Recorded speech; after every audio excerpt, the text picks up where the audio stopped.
Friends, स्वागत है आप लोग का एनसीईआरटी जोन में। जिस तरह से ज्योग्राफी के क्वेश्चन का नंबर इंक्रीज हो रहा है तो 78th बीपीएससी में चांस है कि ज्योग्राफी के क्वेश्चन और ज़्यादा बढ़े, इवन 20+ हो सकते हैं। जैसे पिछली बार अगर बिहार स्पेशल वाले ज्योग्राफी को हटा दिया जाए, क्योंकि 4 question I think Bihar special वाले ज्योग्राफी से भी आया था, मैंने बिहार स्पेशल की वीडियो में बताया भी था। तो और इसके अलावा इंडियन ज्योग्राफी से लगभग 16-17 क्वेश्चन आए थे, तो टोटल मिला के 20 तो अभी ही हो गए थे। लेकिन हो सकता है 70th बीपीएस में और ज़्यादा इंक्रीज हो जाए, तो हम सोर्स ट्रेसिंग करेंगे और क्या जो हमारा प्राइम सोर्स है, जिससे हम प्राइम सोर्स मानते हैं, उससे कितने क्वेश्चन आए थे और बाकी क्वेश्चन कहाँ से आए थे, क्या कुछ क्वेश्चन छोड़ने वाले थे, इस सब पे भी डिस्कस करेंगे। मैं बताऊँ कि 2 क्वेश्चन छोड़ने वाले थे जो कि कहीं नहीं मिल पाता। उस 2 क्वेश्चन के पीछे हम लोग अगर उसका सोर्स ट्रेसिंग करने भी जाना तो बहुत टाइम लगेगा, और उसको करने जाए कि उसका सिलेबस कंप्लीट करने जाए, वैसे करने जाए तो और ज़्यादा टाइम लगेगा। वो 2 क्वेश्चन कौन थे वो भी मैं बताऊंगा। तो चलिए शुरू करते हैं। सबसे पहले हम अपना प्राइम सोर्स किसको मान रहे हैं? हम अपना प्राइम सोर्स मान रहे क्लास 11th की दोनों किताब। एक तो है इंडिया फिजिकल एनवायरनमेंट और एक है फिजिकल ज्योग्राफी। ठीक है, ये दोनों किताब। और सेकंड बुक है, ये इसको हम एक मान लेते हैं, और सेकंड बुक है घटनाचक्र। अब मुझे लगता है ज्योग्राफी के लिए आप इन दोनों बुक से आप काम चलने वाला नहीं है। ठीक है, खासकर बीपीएससी या पीसीएस के किसी भी एग्ज़ाम के लिए कुछ क्वेश्चन इससे बन जाएंगे, लेकिन आपको पूरा रिलाई इस पे अब नहीं करना है। रिलाई आपको किसके करना है? अपना जो प्राइम सोर्स है, जो आपका साथ कभी नहीं छोड़ेगा, ये पर्टिकुलर बुक और ये दोनों। ठीक है, ये आपको साथ नहीं छोड़ेगा। जो इसमें मिलेगी ना, जो इन दोनों में मिलेगी, वो आपको घटनाचक्र में मिल ही जाएगा मेजॉरिटी। तो चलिए देखते हैं, एक एक क्वेश्चन करके देखते हैं। देखिए फर्स्ट क्वेश्चन क्या था? The process that continually add new crust. New crust कैसे बनता है? जैसे मान लो, एक आपने ज़रूर थ्योरी ये पढ़ा होगा, एक मिड ओसेनिक रिज का कॉन्सेप्ट पढ़ा होगा कि जो सी जो है ना ओशन है, और मिड ओशनिक रिज सबसे अच्छा आपको अटलांटिक मिलता है, सबसे लंबा। तो मिड ओशनिक रिज के पास कैसा है, नीचे से यहाँ पे नीचे से लावा टाइप का आता है, वो फिर इधर आगे जाता है, ऐसे जाता है, नीचे से लावा आता है, फिर ऐसे जाता है, फिर ये नीचे गिर जाता है। तो ऐसे होता रहता है, ऐसे। इसका मतलब जो मिड ओशनिक के पास जो ज़मीन है, जो रॉक है, उसका एज कम मिलेगा। यहाँ जितना आगे जाएंगे ट्रेंच के पास गिर जाता है, तो इसका एज सबसे मैक्सिमम होगा, इसका एज कम होगा। तो नया नया रॉक यहीं पे बनता रहता है, तो यही बोलते हैं न्यू क्रस्ट। अगर किस पॉइंट पे पूछे तो उसको बोलते हैं मिड ओसेनिक रिज। और ये थ्योरी कौन है? सी फ्लोर स्प्रेडिंग, यही बोलते हैं सी फ्लोर स्प्रेडिंग। ये थ्योरी हेस ने दिया था। कांस्टेंट इरप्शन होता रहता है क्रेस्ट ऑफ ओसेनिक रिज के पास, यहाँ से ओसेनिक क्रस्ट के पास, और नए लावा आते हैं, नए लावा आएंगे यानी नए रॉक बनेंगे। ठीक है, नया नया क्रस्ट बनेगा। तो ये पॉइंट आपको पेज नंबर 30, नया वाला जो एनसीईआरटी, बिल्कुल नया वाला, जो आपको पीडीएफ जिसका आप डाउनलोड कर सकते हो, वो वाला पेज नंबर 30 में आपको ये मिलेगा। ठीक है, अगला क्वेश्चन क्या है? अगला क्वेश्चन है द थ्योरी, सेम चैप्टर है, सेम चैप्टर जो है ना, distribution of continent and ocean, जो 4th चैप्टर, इस चैप्टर से ही 4 क्वेश्चन आए हुए हैं। तो सेकंड क्वेश्चन देखते हैं। ये सेट ए है, 23rd क्वेश्चन, ये 24th क्वेश्चन है। The theory that states pieces of the earth crust are in constant slow motion driven by the movement in the mental.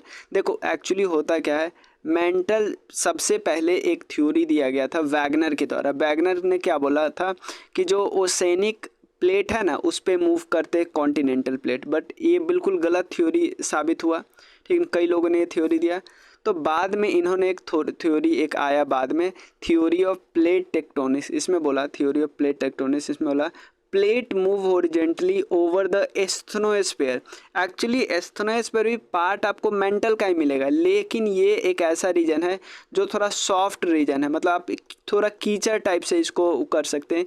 और इसके ऊपर प्लेट क्या होता रहता है, चलता रहता है, बहुत स्लो मूवमेंट होता है। तो ये थ्योरी कौन सा है? प्लेट टेक्टोनिक्स थ्योरी है।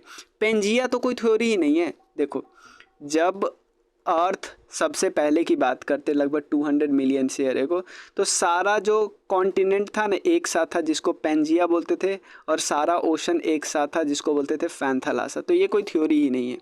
ठीक है ना। थ्योरी ऑफ प्लेट बाउंड्री भी कोई थ्योरी नहीं है। देखो प्लेट बाउंड्री का बस ये मतलब है कि 3 प्रकार के प्लेट बाउंड्री होते हैं। 3 प्रकार के, एक प्लेट बाउंड्री हो सकता है जो 2 प्लेट आपस में कन्वर्ज करे, इसको बोलते हैं कन्वर्जेंस जोन। जहाँ पे कन्वर्ज होता है वहाँ पे क्या, कौन सा माउंटेन बनता है, फोल्ड माउंटेन बनता है। फोल्ड माउंटेन के एग्जाम्पल है हिमालय। और एक होता है डाइवर्जेंट प्लेन, जहाँ पे डाइवर्जेंट प्लेन होता है, डाइवर्जेंट मतलब दोनों दो तरफ जाते हैं, वहाँ पे कौन सा माउंटेन बनता है, ब्लॉक माउंटेन बनता है। कौन सा, ब्लॉक माउंटेन। और एक होता है ये पैरेलल होता है, एक इधर ही जा रहा है पैरेलल और एक इधर पैरेलल ही जा रहा है। तो बस एक ऐसा बोल सकते हैं जो खखोरा रहा है टाइप का, तो ऐसा मतलब एक इस पे बस टच हो रहा है, तो यहाँ पे भूकंप अर्थक्वेक वगैरह आने का चांसेस होते हैं। ठीक है ना। तो थ्योरी ऑफ प्लेट टेक्टोनिक्स। चलिए, ये तो दोनों सिंपल है, क्लास 11th की NCERT से आराम से हो जाएगा। ये जो विक्टोरिया वाला है ना, ये आपको NCERT में नहीं मिलेगा, बट ये हमारा एक और प्राइम सोर्स है। घटना चक्र को प्लीज प्राइम सोर्स अब मानो। यहाँ पे देखो, lake Victoria is the 3rd largest fresh water lake in the world by surface area. यहाँ पे क्या लिखा है, Victoria is the world 2nd largest fresh water lake, यानी पहला तो इनकरेक्ट होगा, तो ऑप्शन में पहला तो होना ही चाहिए। और second, it is one of the greatest, ये तो सही होगा। वन ऑफ द बोला तो सही होगा। ये बॉर्डर बनाता है 4 देश है, तंजानिया, युगांडा, रवांडा और केनिया। यहाँ पे क्या लिखा है, तंजानिया, युगांडा और केनिया। और Victoria lake form the international border में। अब देखो, ठीक है, ये भी गलत हो गया क्योंकि यहाँ पे क्या दिया है, यहाँ पे दिया है तंजानिया, युगांडा, रवांडा और केनिया, बट कौन कौन है, तंजानिया, युगांडा और केनिया, रवांडा नहीं है। तो आंसर ये 3rd इनकरेक्ट हो जाएगा, तो 1 और 3 आंसर हो जाएगा। ये नहीं, ये करेक्ट है। तो यहाँ पे आप देख सकते हो, यहाँ the only outflow from the lake Victoria is the Nile river. Victoria से एक ही रिवर निकलता है जो है नाइल रिवर। ठीक है, which exist the lake near Jinja, Uganda के पास है। तो इतना क्लियर है। यानी अभी तक हमने 2 क्वेश्चन देखा NCERT से, 1 क्वेश्चन देखा घटना चक्र से।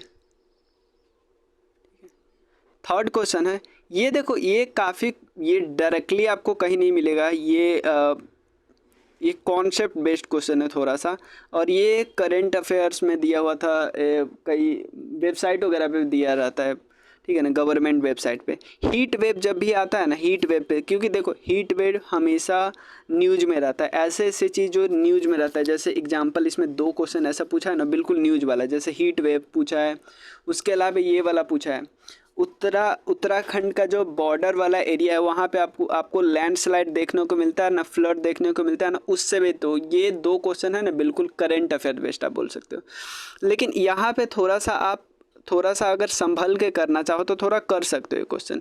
मैं बताता हूँ कैसे। देखो यहाँ पे क्या है, हीट वेव, देखो एग्जाम्पल ले लेते हैं। हमारे लिए जो गर्मी होगा, याद रखना, हमारे लिए जो हम लोग प्लेन एरिया में जो रहते हैं, प्लेन एरिया वाले थोड़ा ज़्यादा गर्मी बर्दाश्त कर सकते हैं। क्या जहाँ पे हिल स्टेशन है वो हमारे इतना गर्मी बर्दाश्त कर सकते हैं? नहीं। हम मतलब कि मान लो अगर हम लोग बिहार में रह रहे हैं तो हम 40 डिग्री भी बर्दाश्त कर लेते हैं। लेकिन क्या जो बिल्कुल हिल एरिया में रहते हैं, हिल स्टेशन में रहते हैं, वो 40 डिग्री बर्दाश्त कर लेंगे? नहीं बर्दाश्त कर पाएंगे। यानी उनके लिए हीट वेव कम तापमान पे होगा, हमारे लिए हीट वेव ज़्यादा तापमान पे होगा। यही है। देखो, heat wave is considered if the maximum temperature of a station reaches at least 40 degree Celsius for hilly region. और प्लेन के लिए पता है क्या बोल रहा है, heat wave maximum temperature reaches plain के लिए 30 डिग्री।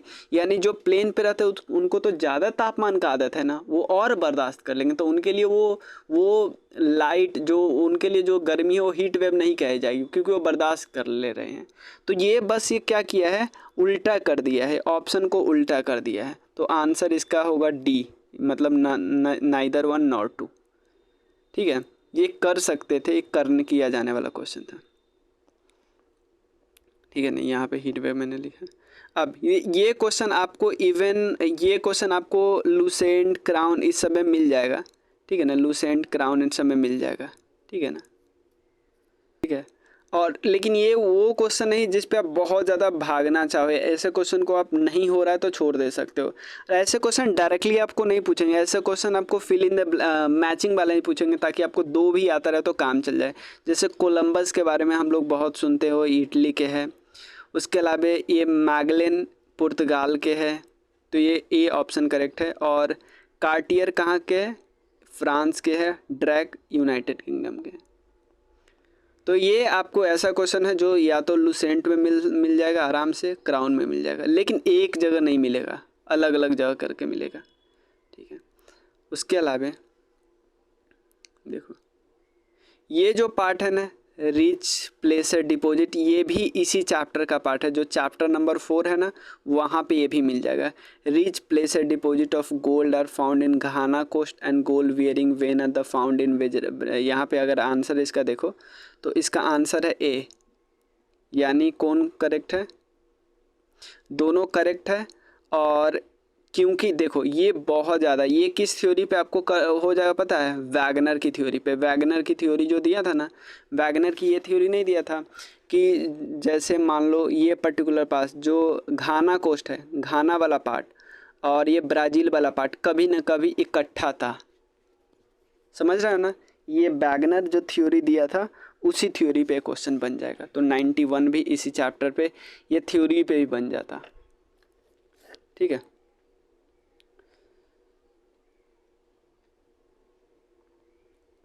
चलो, तो ये भी एनसीईआरटी से है। तो अभी तक जो देखा हमने ये भी एनसीईआरटी से कर लेंगे, ये लुसेंट से कर लेंगे। और हीट वेव या तो कॉमन सेंस से करेंगे, नहीं तो ऐसे क्वेश्चन को जो बहुत जितना लंबा क्वेश्चन होता है ना उतना जल्दी वो गिरता है। ठीक है ना, उतना उसे डरना नहीं है। अब देखो ये क्वेश्चन बहुत आसान मैं इसको मानता हूँ। अगर थोड़ा भी ये पॉलिटिकल न्यूज़ वगैरह अगर फॉलो करते हो तो आपको तो ये सीधा सीधा पता होगा यहाँ पे कि ये कुछ अलग देश है। जैसे बहरीन एक अलग देश है, कुवैत एक अलग देश है। ठीक है, तो यहाँ पे रियाद सऊदी अरेबिया की कैपिटल है। ठीक है ना, बहरीन कुवैत तो ये अलग ही हुआ ना। एमिरेट्स 7 एमिरेट्स से मिलकर बना ना UAE, Abu Dhabi, Dubai, Sharjah, Ajman, ये आपको नहीं पता। हम मान लेते हैं कि ये आपको नहीं, लेकिन बस ये आपको 3 पता है। ठीक है ना, हम ये एक्सपेक्ट नहीं कर सकते ना कि ये आपको 4 पता है। बस ये पता है ना, अबू धाबी, दुबई और शारजा, ये बिल्कुल पता होना चाहिए। अगर आप थोड़ा मैच वैच भी देखते हो, ठीक है ना, तो भी ये पता होना चाहिए। और ये पता होना चाहिए अलग देश है। देखो ये क्वेश्चन एक्चुअली पता है, ये क्वेश्चन पूछा है सुवर्ण रेखा से रिलेटेड एक्चुअली 10 बार पूछा है प्रीवियस क्वेश्चन में, घटनाचक्र में, लेकिन कभी गांव का नाम नहीं पूछा है। ठीक है ना, मैं इसको एक्सपेक्ट कर ही नहीं सकता कि अब बताओ ये नागरी इसका है। अगर रिपीट हो जाए तो रिपीट हो जाए। अब प्लीज़ सारे छोटे छोटे रिवर का गांव नहीं याद करने लगना। ठीक है ना, ज़्यादा से ज़्यादा क्या कर सकते हो? बिहार वाला तो हम याद करते ही है, बिहार के बिल्कुल लोकल प्लेस। अगर थोड़ा बहुत हम छोटा नागपुर प्लेट से जो जो निकला है उसका लोकल एरिया याद कर लेंगे, बाकी का नहीं, पूरे भारत का नहीं करेंगे। ये मुझे लगता है क्योंकि ये छोटा नागपुर से है इसीलिए पूछा है। ठीक है, नहीं तो दूसरे बिल्कुल देश का, दूसरे राज्य का रहता तो बिल्कुल चांस ही नहीं पूछना। बिहार और झारखंड से रिलेटेड है इसलिए पूछ रहा है। ठीक है, तो ये इस क्वेश्चन को मैं आउट ऑफ द बॉक्स बोल सकता हूँ। ये छोड़ने लायक है बिल्कुल नहीं, कुछ था पता नहीं चला है। ये तो बिल्कुल ये बिहार स्पेशल पे, ये मैंने बिहार स्पेशल वाले में बताया भी था। ये आसान है, गल्फ ऑफ मन्नार इसका क्वेश्चन है। देखो नंदा देवी तो आप लगाओ भी, नीलगिरी, तो ये दोनों तो ऑप्शन पहले ही आपका छूट जाएगा। बट अगर सुंदरबन और गल्फ ऑफ मन्नार में कन्फ्यूज भी हो, ये एनसीईआरटी में मिल भी जाता है वैसे, कन्फ्यूज भी हो तो आप देखो यहाँ पे आप कर सकते हो। एस्टुरीज बहुत कम है सुंदरबन में, उसके बाद ये सब वहाँ पे मिल जाएंगे, सी ग्रासेस मिल जाएंगे। और ठीक है ना, 21 आइलैंड ये दिया हुआ है, ये गल्फ ऑफ मन्नार वाले पॉइंट में आपको मिल जाएगा। तो ये बिल्कुल एनसीईआरटी का है। ये देखो एक्यूरेट, ये डायरेक्टली एनसीईआरटी में नहीं मिलेगा, ये डायरेक्टली ये इस पॉइंट पे मिलेगा। यहाँ पे घटनाचक्र एनसीईआरटी में डायरेक्टली ये मिलता है। अब ये मत सोचना कि ये क्वेश्चन बनाया हुआ कहीं मिल जाए, ऐसे नहीं होता है ना। यहाँ पे आपको ये पता है, ये चीज़ दिया हुआ है कि 1 डिग्री बराबर कितना होता है, 1 डिग्री का मतलब होता है 4 मिनट आगे, ठीक है ना। तो कोई अगर 90 डिग्री, और ईस्ट का मतलब क्या होता है, ईस्ट का मतलब आगे, ठीक है ना, ईस्ट का मतलब होता है आगे, वेस्ट का मतलब होता है पीछे, हर जगह दिया हुआ है ये बिल्कुल अच्छे से पॉइंट दिया है, इसको आप नहीं बोल सकते, ठीक है। तो अगर 90 डिग्री है तो 90 डिग्री इंटू 4 360 डिग्री यानी 6 घंटे। 6 घंटे कौन होगा, शाम वाला यानी PM होगा, यानी 6 PM, पहले नहीं। ईस्ट मतलब राइट साइड आगे, वेस्ट मतलब पीछे। यहाँ पे देखो ये आराम से मिल जाएगा हर जगह पे। देखो मैं क्लास 10th वाला जो NCERT है ना, उसको प्राइम सोर्स नहीं मानता हूँ, क्योंकि वहाँ पे जो जो चीज़ होगी ना वो पोर्शन आप घटनाचक्र से कर सकते हो। यहाँ देखो कोडरमा के बारे में दिया हुआ है, ठीक है ना, माई का कोडरमा मिलता है, तो ये मैं घटनाचक्र से कर लूँगा। ये भी घटनाचक्र से यहाँ पे डायरेक्टली लिखा हुआ है 179, total number of parallel including equator कितना है 179, ठीक है। ये मैं आराम से इसको आप मान सकते हो NCERT से, ठीक है ना। ऐसे ऐसे क्वेश्चन को नहीं छोड़ सकते, क्योंकि देखो ये हमें पता है बघेलखंड है, ये है बुंदेलखंड प्लेटू, और हमें पता है लगभग इसके आस पे से पास होता है, और यहाँ पे ऐसे पास होता है, ठीक है ना, ये यहाँ से क्रॉस होता है, ट्रॉपिक ऑफ कैंसर ऐसे यहाँ से। तो क्योंकि मालवा होगा नहीं, बुंदेलखंड और मालवा थोड़ा इधर है, ठीक है, तो बघेलखंड ही होगा। ये करेंट अफेयर्स बेस्ड है बिल्कुल। El Nino obviously Pacific Ocean में आपको मिलेगा, ठीक है ना। El Nino, Pacific Ocean, Peru coast, Pacific Ocean, ठीक है। कॉन्सेप्ट समझना मेन इम्पॉर्टेंट है। तो अगर हम बात करें तो एक NCERT से अगर बात करें, टोटल अगर मान लो 16 क्वेश्चन है, तो NCERT से 10 क्वेश्चन हो जा रहा है, ठीक है ना, 9 to 10 क्वेश्चन हो जा रहा है, ठीक है। और 2 क्वेश्चन को मैं देखो, एक क्वेश्चन कोसी वाला नहीं था कि कोसी कितना लेवल ऊपर है, उस क्वेश्चन को, और यहाँ पे सुवर्ण रेखा, इन दोनों को मैं बाहर करता हूँ, ये दोनों नहीं कर सकते आप, ठीक है ना, मतलब इतना डीप नहीं कोई पढ़ता है, ये दोनों को आप छोड़ सकते हो। उसके अलावा उत्तराखंड वाला का और हीट वेव का, ये दोनों हम क्या कर सकते हैं, करेंट अफेयर से कर सकते हैं, ठीक है ना। लॉन्गिट्यूड लैटिट्यूड वाला क्वेश्चन और कोलंबस वाला क्वेश्चन, ऐसे क्वेश्चन आप क्राउन से भी कर सकते हैं और लूसेंट से भी कर सकते हैं। तो 4 क्वेश्चन लूसेंट से भी कर सकते हैं, बट सबसे जो हमारा प्राइम सोर्स मानना है वो NCERT को, और NCERT में फिजिकल वाला ज्योग्राफी, इंडियन ज्योग्राफी उतना ज़्यादा, पहले इंडियन ज्योग्राफी बहुत ज़्यादा वो होता था, रिलाई करते थे, बट इंडियन ज्योग्राफी से ज़्यादा कॉन्सेप्ट, जैसे ही कॉन्सेप्ट पे पूछा जाएगा ना तो फिजिकल ज्योग्राफी पूछेगा। इंडियन ज्योग्राफी अब पूछेगा, इंडियन वाला इंडियन फिजिकल इन्वायरमेंट, तो फैक्ट पूछेगा तो इससे पूछेगा, कॉन्सेप्ट जैसे ही घुसाया तो वो बुक पूछेगा। तो 69th में आपको बता दिया कि कॉन्सेप्ट पे आपको जाना ही जाना है, तो कॉन्सेप्ट के लिए किस बुक पे जाना है, 11th बुक, ठीक है ना, 11th के फिजिकल वाला बुक, फिजिकल ज्योग्राफी वाला। तो और एक और चीज़, साइंस का भी कॉन्सेप्ट पे जाना है, तो साइंस में 9th और 10th की NCERT पे जाना है, जो कि मैं करा रहा हूँ ऑलरेडी, आप लोग देख नहीं रहे हो, ठीक है ना।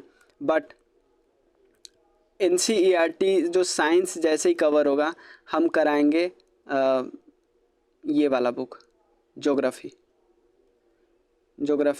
क्लास 11th का। सबसे पहले हम करेंगे फिजिकल ज्योग्राफी, फिर हम करेंगे इंडियन वाला ज्योग्राफी, ठीक है। और ऑलरेडी हम लोग क्राउन कर चुके हैं, ठीक है, लूसेंट कर चुके हैं पूरा। उसके अलावा घटनाचक्र हम पूर्वावलोकन कर रहे हैं, घटनाचक्र पूर्वावलोकन कर रहे हैं। तो इसमें से कोई आपको लिंक चाहिए तो सिंपल आप मैसेज करना, आपको मिल जाएगा, ठीक है ना।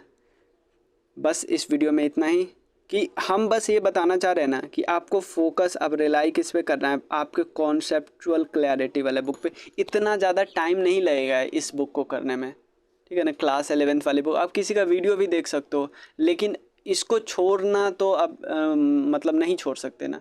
जितना ज्योग्राफी पे ज़्यादा वो जा रहा है, कमीशन का वो जा रहा है, ध्यान जा रहा है, तो ज्योग्राफी तो आप छोड़ ही नहीं सकते। तो ज्योग्राफी करना है ज्योग्राफी भी अब मुझे लगता है आपको जो प्राइम सब्जेक्ट मानते हैं कि जहाँ पे मॉडर्न हिस्ट्री माने, बिहार स्पेशल माने, साइंस माने और करंट अफेयर्स माने, ज्योग्राफी को भी उसी लाइन में डालना होगा। ठीक है, बस एक ही बुक करना है, सबके लिए तो उतना है। एक बुक पहले करो, फिजिकल ज्योग्राफी करो, घटना चक्र बनाओ और फिर उसके बाद इंडियन ज्योग्राफी वाला कर लो। बस इतना ही, 3 ही तो करना है। ठीक है, इस वीडियो में बस इतना ही। अगर आपको कोई भी डाउट हो ज्योग्राफी से रिलेटेड, किसी भी चीज़ से रिलेटेड, तो आप मैसेज ज़रूर करना, कमेंट करना, शेयर करना आपको पसंद आता है तो। ठीक है, मिलते हैं नेक्स्ट वीडियो में, तब तक के लिए थैंक यू सो मच।